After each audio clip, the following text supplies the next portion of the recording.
Hello, my name is Amanda Kohler, and I'm presenting this speech on behalf of my Introduction to Terrorism class taken at Seminole State College.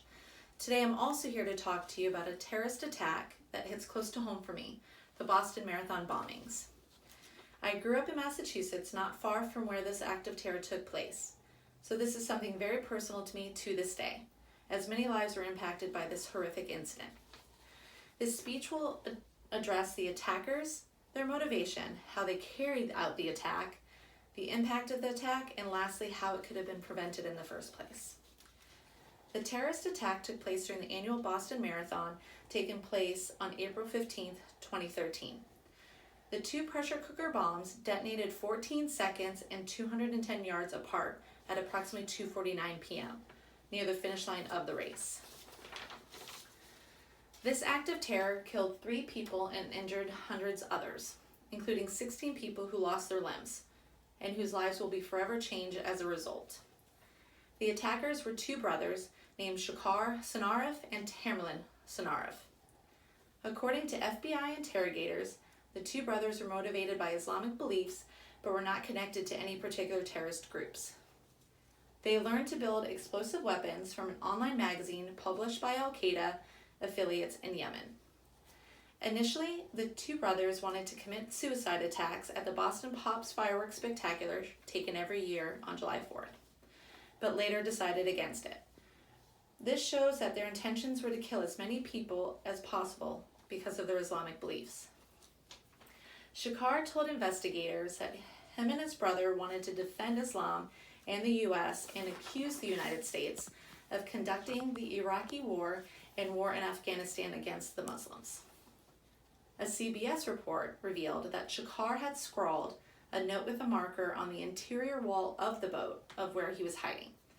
The note stated that the bombings were retribution for U.S. military action in Afghanistan and Iraq, and called the Boston victims collateral damage. In the same way, innocent victims have been collateral damage in the U.S. wars around the world. So who were Tamerlan and Shekhar Sanarif? Well, Tamerlan was the oldest of the 2 brothers, born in 1986 in the Kalmyk Autonomous Soviet Socialist Republic, North Caucasus. Shekhar was born in 1993 in Kazakhstan. They were half Chechen and half Avar and spent their childhood years in Kazakhstan. They later moved to Cambridge, Massachusetts in 2002, where the family applied for political asylum. Tamerlan had a history of violence. He was arrested in July of 2009 for assaulting his girlfriend, and his aunt also said in 2009 he had become a devoted Muslim, even posting videos on YouTube about it. After the bombing, many U.S. investigative organizations worked together to find the attackers, including the FBI, ATF, the CIA, and the DEA.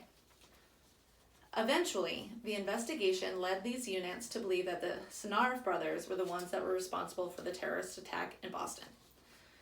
After being identified, the father of the 2 suspects claimed that the FBI had been watching his family and that they had visited his son's home in Cambridge, Massachusetts approximately 5 times, most recently in 2011, as preventative work, afraid that there might be some explosions that were taking place in Boston. Once the 2 brothers were identified, they immediately went on the run, fleeing the Boston area. The Boston Globe reported that Tamerlan purchased fireworks from a fireworks store in New Hampshire, hours after they started running from the law enforcement, which timestamped their location and direction. However, it seemed as if the brothers did this on purpose to throw the police off of the manhunt.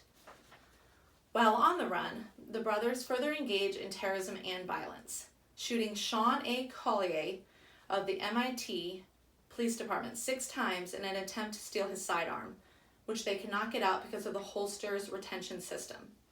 Collier, aged 27, died soon after he was being shot. The brothers then carjacked a Mercedes car and stole money from the owner of the car, but he was able to escape and call the police. The police honed in on the suspects in Watertown, Massachusetts, where a shootout ensued. An estimated 300 rounds of ammunition were fired and at least 1 pressure cooker bomb and several crude grenades were thrown by the suspect. Could this have been prevented? That is a question we all ask ourselves when we reflect on events such as this one, and in my opinion, yes, it could have. Too Little Too Late would be the title of my book if I were to write about this horrific act of terror. When Representative Michael McCall, a Republican in Texas and chairman of the House Committee in Homeland Security, was asked about the bombing, he quoted saying, "I do think if we had taken a second look, we could have stopped this." Tamerlan was investigated by the FBI and nothing was done. This seems to be the case with a lot of domestic terrorists. Investigations are routinely performed, but no actions are made. No actual prevention occurs. The United States must look at all of these cases where domestic terrorists are investigated, but nothing follows, and they have to connect the dots and produce legislation that equips them with the tools and resources necessary for bringing down people like this before events like this happen, and they terrorize. May we all learn from this and work hard to stop this from ever happening again. Thank you.